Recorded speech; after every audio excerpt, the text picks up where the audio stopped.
처음은 늘 설레죠. 앞으로 월요일, 화요일 이 시간을 책임져 주실 뉴스타파의 홍여진 기자. 예, 어서 오십시오. 네, 안녕하십니까? 안녕하세요. 네, 홍여진 기자. 예, 예. 네, 앞으로 뭐 이제 직접 취재하신 것도 있을 거고 탐사 기획도 있을 거고 여러 가지로 또 기대가 큰데요. 홍여진 기자의 각오 있습니까? 네, 일단 즐겨보던 프로그램에 제가 나오게 돼서 너무나 기쁘고요. 예. 제가 아무래도 뉴스타파가 탐사보도 전문 매체인 만큼 예. 조금 더 깊이 있는 뉴스를 일주일에 한 번이라도 전해드리도록 좀 예. 노력을 해보겠습니다. 알겠습니다. 2번 전해주셔도 됩니다. 아, 예, 알겠습니다. 네, 오늘 첫 번째 소식 보겠습니다. 네, 첫 번째 소식은 좀 민주노총에 관한 소식입니다. 예. 오늘 전국 민주노동조합 총연맹, 아마 민주노총이라는 단어가 더 익숙하실 텐데요. 예. 민주노총이 사회적 대화기구인 경제사회노동위원회에 참여할지 말지를 오늘 결정하기로 했는데 아직까지도 결정짓지 못하고 진통을 겪고 있는 상황입니다. 경론 끝에 지금 잠시 정회를 한 상태인데요. 일단 불참하는 부결이 됐고요. 예. 참여안과 조건부 참여안을 놓고 의견을 대립하다가 현재 잠시 논의를 멈춘 상태입니다. 경제사회노동위원회, 그러니까 줄여서 경사노위는 정부와 경영계, 노동계가 함께 대화를 통해서 고용과 노동정책을 논의하는 사회적 합의기구인데요. 본래 민주노총 지도부에서 제출했던 경사노위 참여안에 그거에 반발하는 내용의 수정안이 추가로 제출되면서 경론을 이어가고 있는 상황입니다. 어떤 안건이 의결되느냐에 따라서 그동안 경사노위에 참여하지 않았던 민주노총이 참여하느냐 마느냐 되게 중요한 결정이 이루어지게 되는 것이죠. 앞서 지난해 문재인 대통령도 이제 경사노위에 공식 출범하면서 여기에 민주노총이 좀 참여해줬으면 좋겠다라는 의견을 피력을 했었는데요. 탄력근무제라든지 최저임금제 때문에 이제 좀 참여가 어렵다라는 의사를 밝히면서 이런 경사노위에 노동의 한 축인 민주노총이 불참하면 의미가 있겠느냐 이런 얘기가 있긴 했었습니다. 예, 알겠습니다. 근데 또 물론 민주노총만 있는 건 아니에요. 게다가 네. 오늘 한국노총도 일단은 경사논의에서 논의되는 내용들이 노동권을 침해하는 것이 있다면서 일단 논의를 잠정 중단하기로 했기 때문에 양대 노총이 이렇게 부정적인 상황에서 앞으로 이것이 어떻게 될지는 좀 더 지켜봐야 될 것 같아요. 네, 알겠습니다. 어쨌든 민주노총은 조금 조건부 참여나 참여, 어쨌든 그렇죠. 참여를 하겠다는 거고. 그렇죠. 좀 네, 긍정적인 방향이죠. 한국노총도 완전히 지금 불참 선언은 아닌 거고 그렇게 그렇죠. 받아들이면 됩니까? 그렇죠. 조금 더 노동권을 좀 보장해주는 쪽으로 간다면 참여할 수도 있다. 예. 이런 것이고. 근데 뭐 워낙 노사 대타협이 길이 쉽지 않기 때문에 앞으로 네. 어떻게 될지 조금 더 지켜봐야 될 것 같습니다. 알겠습니다. 계속 이제 얘기를 해봐야 되는 거니까. 예. 다음 소식 보겠습니다. 네, 좋은 소식 하나 전해드리려고 해요. 예. 오늘 보건복지부가 좋은 소식을 좀 발표를 했는데요. 네. MRI 아시죠? 예, MRI 알죠. 그동안 이제 MRI가 이제 부분적으로만 적용이 됐었어요. 예. 근데 보건복지부는 올해 상반기부터 안면을 포함한 부부와 경부의 자기 공명 영상, 아까 방금 말씀드린 MRI, 예. MRI 검사에 건강보험을 적용하겠다고 발표를 했습니다. 예. 본래 MRI 검사는 예산상의 문제로 암, 심장, 뇌혈관, 희귀 난치병에만 건강보험을 적용을 했는데요. 지난해 10월부터 뇌와 뇌혈관에도 건강보험이 적용되게 한 것과 더불어서 이제 머리와 목에도 의사가 좀 필요하다라고 판단을 하면 MRI가 보험에 적용되도록 한 겁니다. 뭐 이제 누구나 건강보험 혜택을 받을 수 있도록 좀 범위가 늘어난 거니까 좋다고 볼 수 있겠죠? 네, 그러니까 뭐 두부 경부, 그러니까 머리 목이죠. 그렇습니다. 좀 어렵죠, 말이. 아니, 그러니까 쉬운 말, 머리 목에 이제 또 의사가 필요하다고 판단하면 MRI에 건강보험을 적용하겠다는 거군요. 네, 그리고 보건복지부는 2021년까지는 이제 모든 부위에 MRI 이제 검사를 받을 때 건강보험 적용을 확대하는 방침을 발표를 또 했어요. 예. 그렇기 때문에 그날이 좀 빨리 오면 너무나 좋겠죠. 예, 2021년까지. 네. 알겠습니다. 다음 소식 보겠습니다.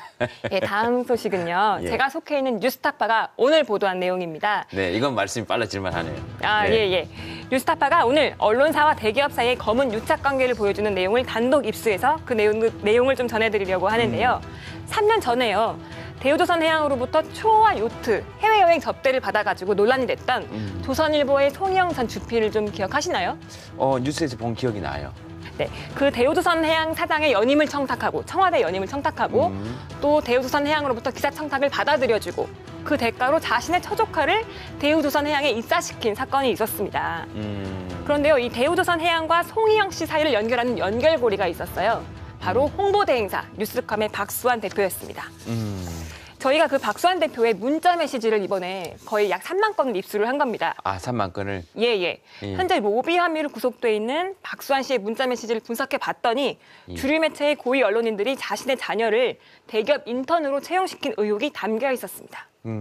자신의 자녀든 뭐 친인척이든 네. 여기서 주류 매체라 하면 한국경제, 조선일보. 예, 알겠습니다. 모르는 사람 없겠죠? 네. 예, 압니다. 네. 네, 네. 네, 압니다. 뉴스타파도 주류 매체가 되기 위해서 열심히 노력하고 있습니다. 네, 알겠습니다. 먼저 한국경제 편집국장을 지낸 이하경 논설실장의 사례입니다. 예. 박수환 씨가 한국경제 이하경 당시 편집국장의 딸을 인턴으로 채용할 수 있는지 묻자 한국 GM 부사장이 박수환 씨에게 선채용 후 면접이라는 전례 없는 표현까지 써가면서 이하경 논설실장의 딸이 인턴으로 채용됐음을 알리는 문자가 있었습니다.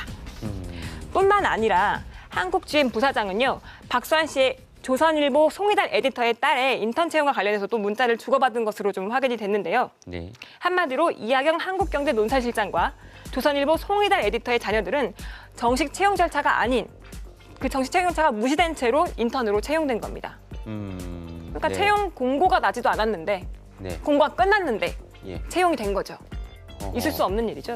아, 알겠습니다. 뭐 하여튼 이 문자 내용들을 이렇게 쭉 보고 했는데 보통 인사 담당, 그러니까 뭐 담당자라고 봐야, 담당자는 아니지만 그보다 더 높다고 봐야 되는 거죠. 윗선이라고 할 수 있죠. 이렇게 직접 문자 메시지를 받으면서 취업을 할 수 있는 길이 있군요, 이게.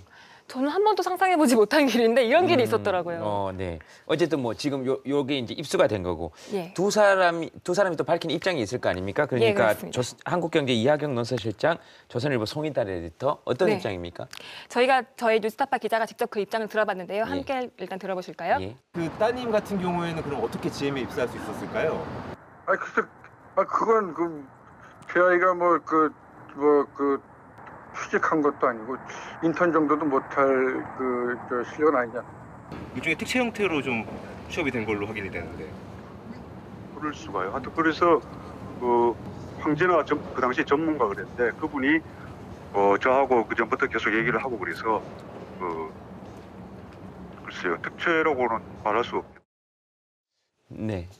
그러니까 이하경 씨와 송이달 씨 둘 다 사실상 인사청탁 의혹을 부인한 겁니다. 더불어서 한국 GM 부사장도 채용 과정에는 문제가 없었다면서 문자 내용을 사실상 부인했습니다. 일단 입장은 부인하는 입장이고. 네. 이 두 분은 그러면 주로 어떤 글들을 쓰십니까?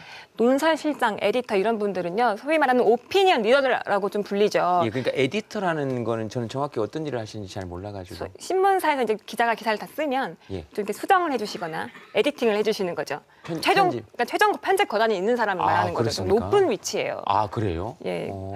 그런 사람이 이제 기업에다가 이렇게 문자를 보내고 예.